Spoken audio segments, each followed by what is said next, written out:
ఇలాంటి అన్ని తీసుకున్నప్పుడు మాత్రమే గురక నుంచి మనం బయటపడగలుగుతాము. లేకపోతే గురక పెట్టే వాళ్ళందరూ ఇప్పుడు డ్రైవింగ్ చేస్తున్నారనుకోండి, చాలా డేంజర్. సో యాక్సిడెంట్లు అయ్యేటటువంటి అవకాశం ఉంటుందన్నమాట. కాబట్టి గురక అనేది మామూలు హాస్యంగానో లేకపోతే ఏదో జోక్ గానో తీసుకునే సమస్య కాదు. పిల్లల్లో కానివ్వండి, యువతి యువకుల్లో కానివ్వండి, పెద్దల్లో కానివ్వండి, ముఖ్యంగా ఊబకాయం వల్ల వాళ్ళల్లో గురకని తీవ్రమైన సమస్యగా తీసుకుని దానికి వైద్యాన్ని కనుక మనం కరెక్ట్ గా పొందినట్లయితే ఎవరు కూడా దీని నుంచి బాధపడాల్సిన అవసరం లేదు.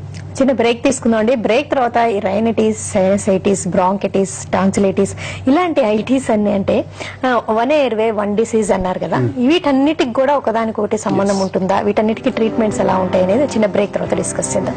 ఇప్పుడు హలో డాక్టర్ లో మరో short break. Welcome back to hello doctor. శ్వాస హాస్పిటల్స్ అలర్జీ, ఆస్తమా, గురక నిపుణులు డాక్టర్ వీరపనేని విష్ణురావు గారితో శ్వాస సంబంధ సమస్యలు, వాటికి ట్రీట్మెంట్స్ వివరాలు తెలుసుకుంటున్నాం. చిత్తూరు నుంచి హేమంత్ కుమార్ గారు వెయిట్ చేస్తున్నారు. హేమంత్ కుమార్ గారు చెప్పండి మేడం. నమస్తే, చెప్పండి. చెప్పండి. మా పాపకి మామిడి పండ్లు తింటానే అలర్జీ వస్తుంది మేడం. ఒళ్ళంతా దొద్దులు వచ్చేస్తున్నాయి సార్. దానికి ఏం చేయాలి సార్? దురదలు ఇంకేమన్నా జలుబు వస్తుందా? జలుబు ఏం లేదు సార్. మామిడి పళ్ళు తింటే మామూలుగా ఒళ్ళంతా ఎర్రగా అయిపోతుంది సార్. దేని వల్ల వస్తుంది? మామిడి పళ్ళు తినకూడదని చెప్పినారు సార్. అలర్జీ అంటే ఫుడ్ ఎలర్జీ కావచ్చండి. అంటే ఎలర్జీలు అనేవి చాలా రకాలు ఉంటాయి. ముక్కులో ఉన్నటువంటి ఎలర్జీని ఎలర్జిక్ రైనైటిస్ అంటాం, స్కిన్ ఎలర్జీ అంటది, ఫుడ్ ఎలర్జీ ఉంటుంది, డ్రగ్ ఎలర్జీ అంటాం, ఐ ఎలర్జీ అంటాం. ఎన్నో రకాలైనటువంటి ఎలర్జీలు ఉంటాయి. అయితే ఈ ఎలర్జీలు అన్ని కలిపి కూడా ఎక్కడో చోట లింక్ ఉంటుంది మళ్ళీ. కాబట్టి చాలా మందికి ఫుడ్ ఎలర్జీ ఉంటే లోపల రెస్పిరేటరీ ఎలర్జీ కూడా ఉండొచ్చు. వాళ్ళకి తుమ్ములు, జలుబు, దగ్గు, ఆయాసం రావచ్చు. బయటకి ఏం కనపడకపోయినా రన్నింగ్ చేస్తే ఆయాసం రావచ్చు. కాబట్టి ఇవన్నీ ఒకదానికోటి సంబంధం ఉంటాయి. ఒకసారి స్కిన్ స్పెషలిస్ట్ ని కలిస్తే దానికి తగ్గటువంటి వైద్యాన్ని ఇస్తారు. ఓన్లీ స్కిన్ ఎలర్జీ అయితే కనుక. అంటే ఈ ఎలర్జీస్ కి మళ్ళీ శ్వాస సంబంధమైన ఎలర్జీలండి. ఎలర్జీ అంటే ఏదో ఒకటి పడకపోవడం. ఎలర్జీ అంటే ఏదో ఒకటి పడకపోవడం. ఇప్పుడు ముక్కులో ఎలర్జీ ఉంటే ఎలర్జిక్ రైనైటిస్ అన్నాం. అదే ఎలర్జీ సైనస్ లో పోతే సైనసైటిస్ అంటాం. అదే కిందికి వస్తే టాన్సిలైటిస్, ఫ్యారింజైటిస్, తర్వాత లారిండైటిస్, బ్రాంకైటిస్. అదే లంగ్స్ లోకి వచ్చేటప్పుడు ఎలర్జిక్ బ్రాంకైటిస్ అంటాం. Otherwise known as asthma. అంటే మార్చింగ్ ఆఫ్ ఈవెంట్స్ అన్నమాట. ఈ ఎలర్జీ ఇక్కడ చిన్న మొక్కలాగా మొదలై కిందికి వచ్చేసరికి ఓ మహావృక్షం అనుకోండి. కాబట్టి మొక్కై వంగనిదే మానై వంగదు. కాబట్టి ఎలర్జీ దశలో ఉన్నప్పుడే అలర్జీని మనం కంట్రోల్ చేస్తే ఆస్తమాని నియంత్రించవచ్చు. కాబట్టి ఈ యొక్క కాన్సెప్ట్ అనేది ప్రజల్లోకి వెళ్ళాలి. ఎవరైనా సరే విపరీతంగా తుమ్ములు దుమ్ముతున్నారు, దగ్గుతున్నారు, కళ్ళెర్రబడుతున్నాయి, స్కిన్ మీద ఎలర్జీలు ఉన్నాయి, గొంతులో గరగర సరాయిస్తుంటారు అంటూ ఉంటారు. అంటే వీళ్ళందరికి కూడా ఈ థ్రోట్ క్లియరింగ్ సెన్సేషన్ అంటాం. అంటే ఏంటి? ఆ తెమడ ఊరుతూ ఉంటది అనమాట. ఇలా అనేవాళ్ళందరూ అంటూ ఉంటారు 24 గంటలు ఇలా ఇలా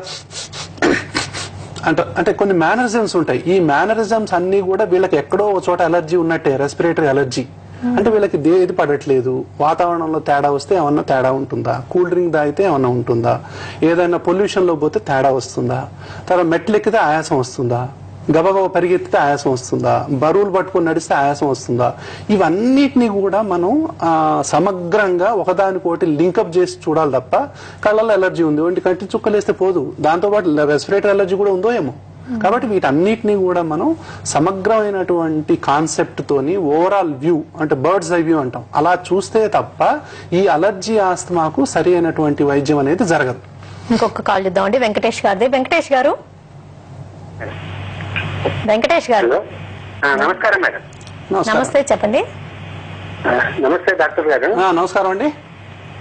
మా ప్రజెంట్ పాప గేమ్స్ ఆడినప్పుడు బాగా ఎలర్జీ వస్తుంది సార్. ఇప్పుడు 6 years నుంచి స్టార్ట్ అయింది సార్. అది ఇప్పుడు పాపకి 12 years సార్.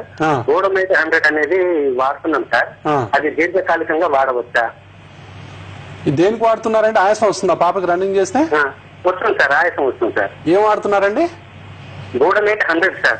ఓకే. అయితే ఒకటండి, మీరు ఇది ఇన్హేల్డ్ కార్టికోస్టెరాయిడ్ అనుకున్నాం కదా, ఆ ప్రివెంటర్ వాడుతున్నారు. అయితే ఏ దశలో ఉంది మనం అనుకున్నాం కదా, మైల్డా, మోడరేటా, సివియరా?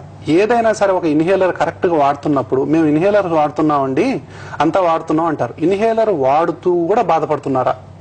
ఇన్హేలర్ వాడుతూ కూడా ఆ పాప మీదనే మనం కాన్సన్ట్రేట్ చేయాల్సిన పరిస్థితులు ఉన్నాయా?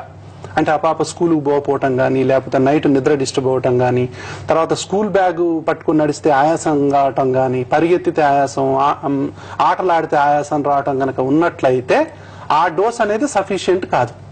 అంటే తాళం వేరు తాళం చేయి వేరు. నేను చెప్తాను కదా, ఇప్పుడు తాళానికి దగ్గర తాళం చేయి పెడితేనే అలర్జీ ఆస్తమాలో కరెక్ట్ వైద్యం జరిగినట్టు లెక్క.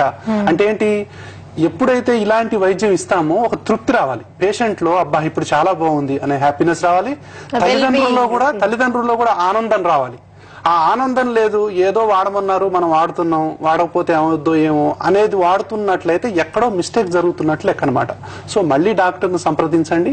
సో చాలా మంది ఇప్పుడు దీనికి సంబంధించిన వైద్యం చేస్తున్నారు, వాళ్ళు డోసు మార్చి మళ్ళీ సరైనటువంటి వైద్యాన్ని ఇచ్చేటటువంటి అవకాశం ఉందన్నమాట. ఓకే అండి విష్ణురావు గారు, థ్యాంక్స్ అండి. శ్వాస సంబంధ సమస్యలకు మనలో చాలా మంది చేసే తప్పు ఏంటంటే రిలీవర్ ట్రీట్మెంట్, వాళ్ళకి తోచినట్టుగా అది చేసుకుంటూ ఉంటారు. కానీ ప్రివెంటివ్ ట్రీట్మెంట్ అంటే అసలు ఈ సమస్యని నిరోధించడానికి తీసుకునే ట్రీట్మెంట్స్ తీసుకుంటూ ఉంటే చాలా మంచిదని. ఈ సమస్యలు పిల్లల్లో కూడా ఎక్కువగా ఉంటాయి కాబట్టి అసలు నెగ్లెక్ట్ చేయకుండా, ఇంకా గురకనే సమస్యను కూడా తేలిగ్గా తీసుకోకుండా సరైన ట్రీట్మెంట్స్ తీసుకోవడం చాలా ముఖ్యమని శ్వాస హాస్పిటల్స్ నుంచి విష్ణురావు గారు తెలియజేశారు. ఇది వాళ్ళ హలో డాక్టర్. నమస్తే.